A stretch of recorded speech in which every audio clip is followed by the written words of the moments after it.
하나님의 말씀은 요한복음 7장 30절로 39절 말씀입니다. 저와 교독하시겠습니다. 그들이 예수를 잡고자 하나 손을 대는 자가 없으니 이는 그의 때가 아직 이르지 아니하였음이로라. 이에 많은 사람이 예수를 믿고 와서 그리스도께서 오실지라도 그를 하나씩 표적인 이 사람이 행한 것보다 더 많으랴. 예수에 대하여 무리가 수군거리는 것이 바리새인들에게 들린지라. 대제사장들과 바리새인들이 그를 잡으려고 아랫사람들을 보내니 예수께서 이르시되 내가 너와 함께 조금 더 있다가 나를 보내시니 이리로 돌아가니라. 너희가 나를 찾아도 만나지 못할 터이요 나 있는 곳에 오지도 못하리라 하시니 이에 너희들이 서로 이 사람이 어디로 가기에 우리가 그를 만나지 못하리요. 헬라인 중에 흩어져 있는 자들에게 비로소 헬라인을 가르칠 거니라. 나를 찾아도 만나지 못할 터이요 나 있는 곳에 오지도 못하리라 한 이 말이 무슨 말이냐 하니라.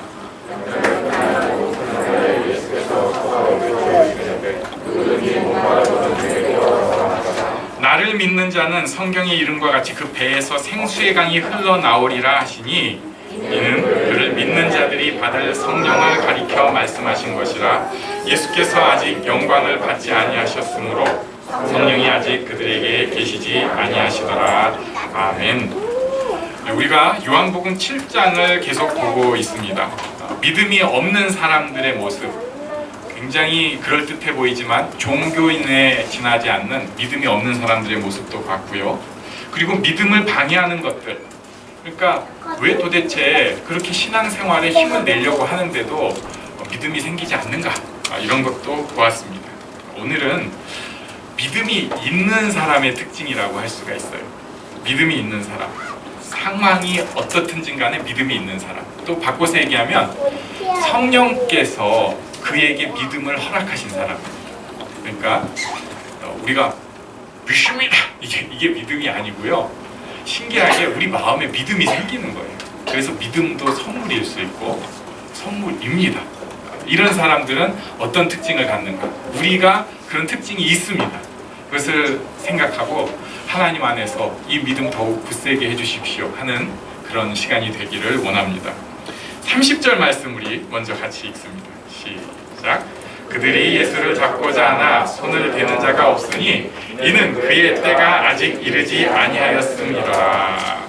때가 아직 이르지 아니하였다. 예수님의 때, 그러니까 여기서 예수님의 때는 우리가 아는 대로 십자가에 잡혀 고난당하시고 십자가에 죽으시는 때, 그리고 이제 부활까지 포함하는 것이죠. 그때가 아직 안 된 거예요. 잡으려고 하지만 그게 안 됩니다. 하나님의 때가 있습니다.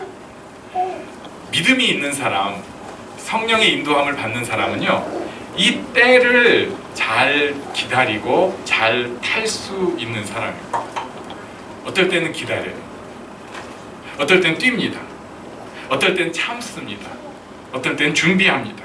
어떨 때는 또 점프를 하기도 해요. 사람이 항상 다 잘할 수는 없어요. 버틸 때가 필요하고요. 날개를 펼 때가 필요합니다. 그런데 이렇게 타이밍을 잘 맞추는 사람이 있더라고요. 부부 사이에도 물론 맨날 잘하는 사람이 최고지만 그게 안 되면 그나마 중요한 타이밍에라도 잘하는 사람이 있잖아요. 꼴보기 싫은데 그래도 살게 해주는 사람.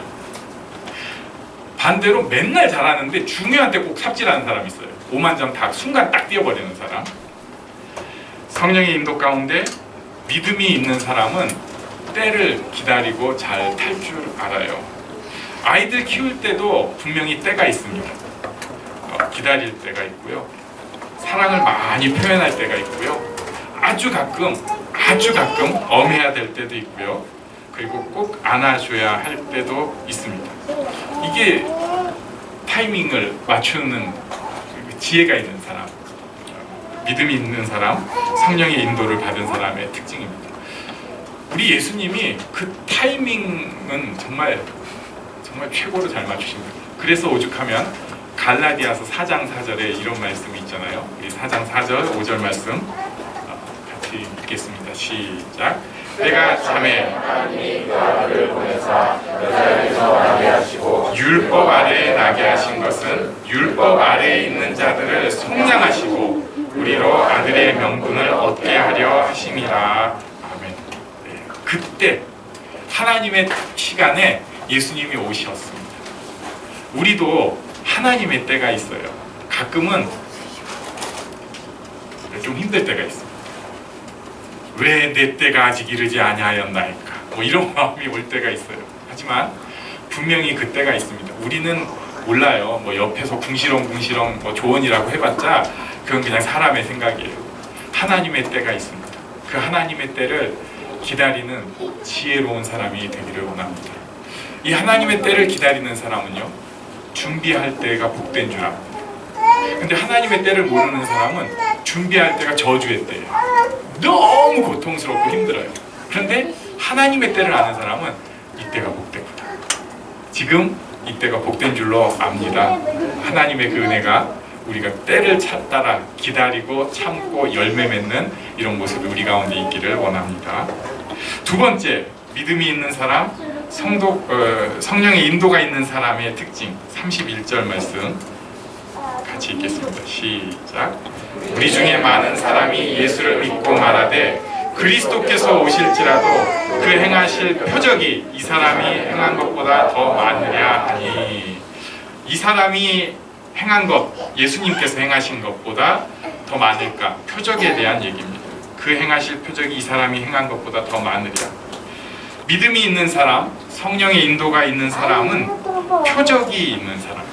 표적은 기적이 있는데 단순히 그 기적으로 끝나는 게 아니라 그 기적이 하나님께서 역사하신다는 표시가 되기 때문에 표적이에요. 제가 쉽게 설명하는 겁니다. 표시가 되는 기적이에요.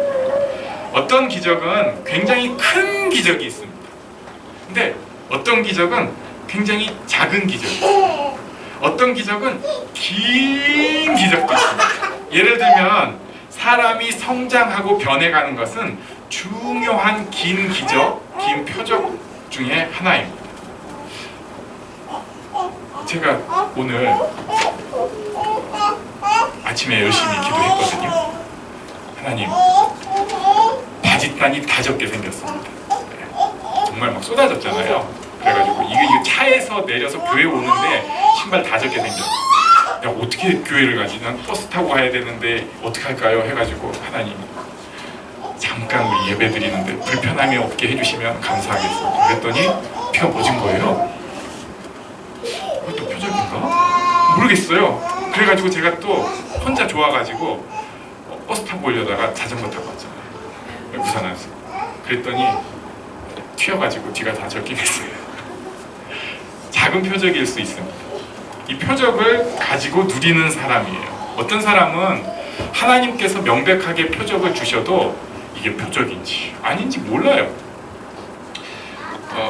제가 요즘 좀 본 것 중에 이게 있어요. 뭐 100% 저 믿지 않습니다. 그런데 빅데이터로 교회를 분석해주는 업체가 있다고 하더라고요. 보니까 신뢰성 좀 있어요. 근데 이제 재미도 있고, 그럴 수 있겠다 이런 게 있더라고요.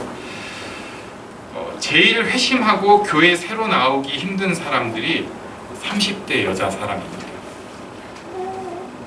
여기 30대 여자 사람들 그렇습니다. 또 요새 주일학교는 98%가 부모가 예수 믿는 사람입니다.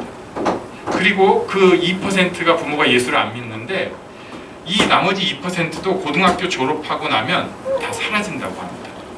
저희 믿는 건 아니에요. 빅데이터가 그렇대요. 그런데 제가 이 얘기를 듣고 생각해 보니까 우리 교회에만도 부모가 예수 안 믿는데 주일학교에서 청년 지나가면서 뭐 잘하고 못하고가 아니라 어떻게든지 그래도 신앙생활 하는 사람이 여럿 있더라고요. 심지어 어떤 사람은 독해가지고 부모님까지 다 교회 다니고 게 만든 사람도 있긴 있습니다.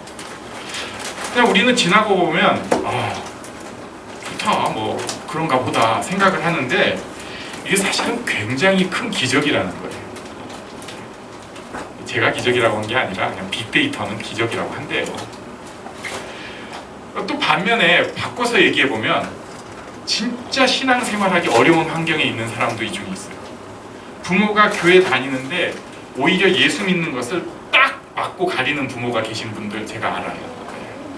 저는 그 부모 밑에서는 신앙생활 안 할 것 같은.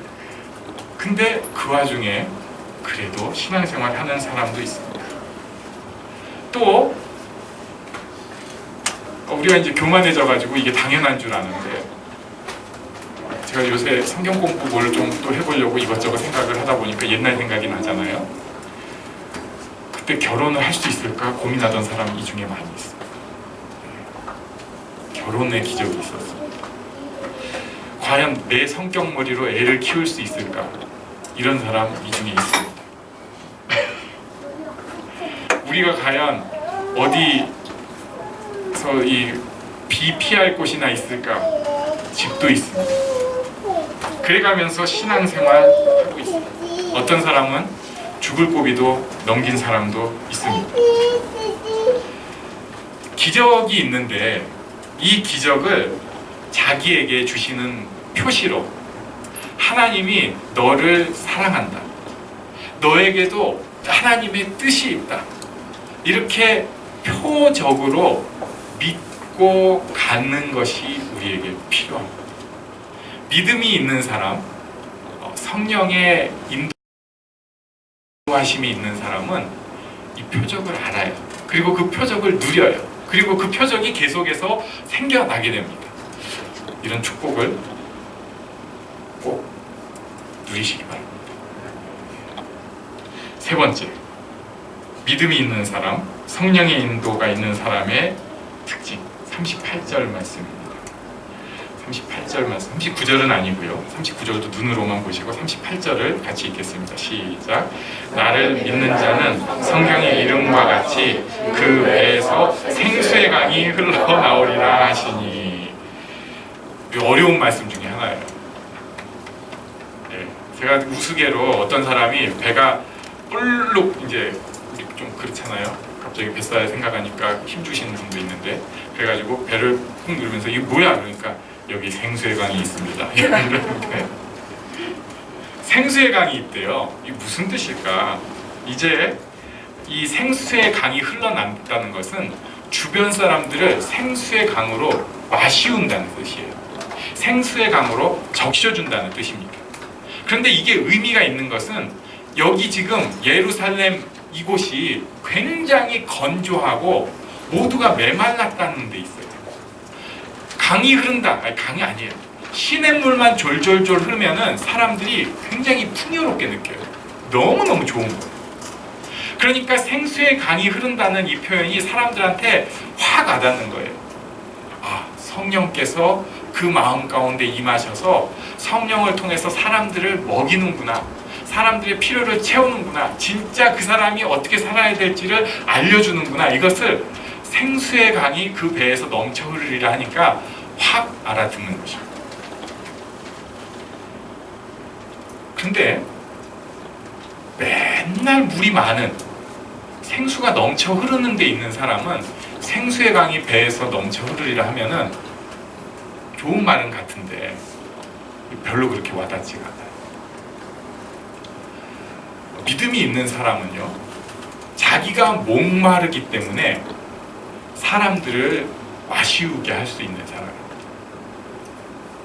믿음이 있는 사람, 성령의 인도를 받는 사람은 자기에게 아픔이 있고 약함이 있기 때문에 아픔이 있고 약한 사람들을 채워주고 그 사람들을 오히려 세울 수 있는 사람입니다.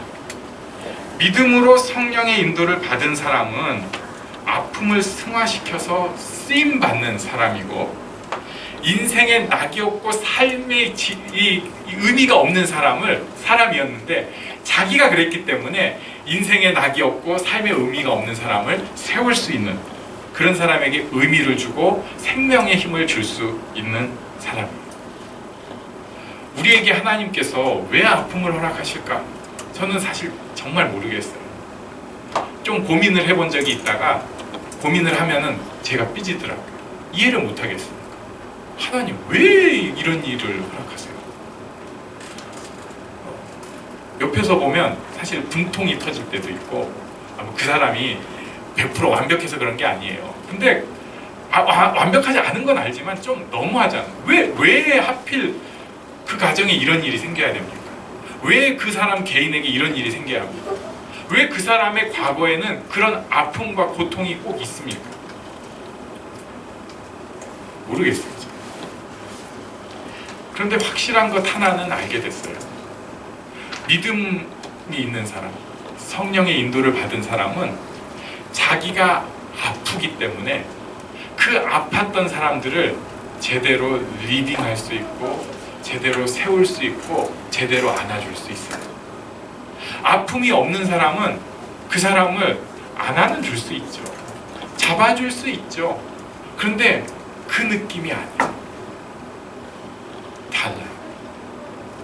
예수님이 고난받고 비난받고 창피당하고 아픔 속에서 십자가에 죽으셨으니까, 우리의 아픔과 고난에 동참하셨으니까 우리가 예수님 생각하면, 십자가 생각하면 위로가 더 있습니다. 그냥 구원이 있을지어다 하고 끝났으면 저 먼 존재였을 거예요.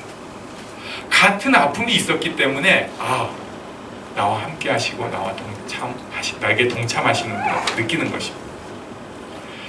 내가 아픔이 있는 사람, 그리고 내게 주어진 그 여러 가지 고통을 통해서 오히려 주변 사람들을 축복하고 세우는 사람이 믿음이 있는 사람이요, 성령의 인도가 있는 사람입니다. 우리가 이런 사람일까요? 저는 그런 사람이라고 생각합니다. 많이 부족하지만 그 부족하기 때문에 오히려 하나님께서 더 이끌어 주시고 성장시켜서 하나님 앞에 언젠가 조만간 쓰임 받을 수 있는 사람이라고 확신합니다.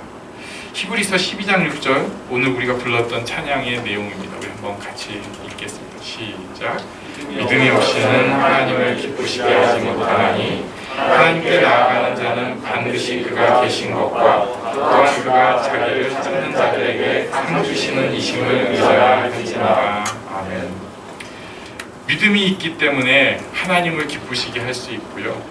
그리고 여기 이제 히브리서에서는 믿음의 내용을 그가 계신 것, 그리고 찾는 자들에게 상 주시는 것, 이렇게 믿는다고 말씀을 하고 있습니다. 요한복음에서는 이 믿음은 예수 그리스도를 주로 받아들이는 믿음입니다. 가만 생각해 보면 이게 두 개가 다 어우러져요. 예수 그리스도를 주로 받아들이기 때문에 하나님이 계신 것, 하나님께서 상 주시는 분이라는 것을 받아들이는, 인정하는, 믿는 사람, 이게 바로 믿음의 사람입니다. 우리가 이런 사람이 되기를 원합니다. 한번 그 부분 찬양을 해볼까요?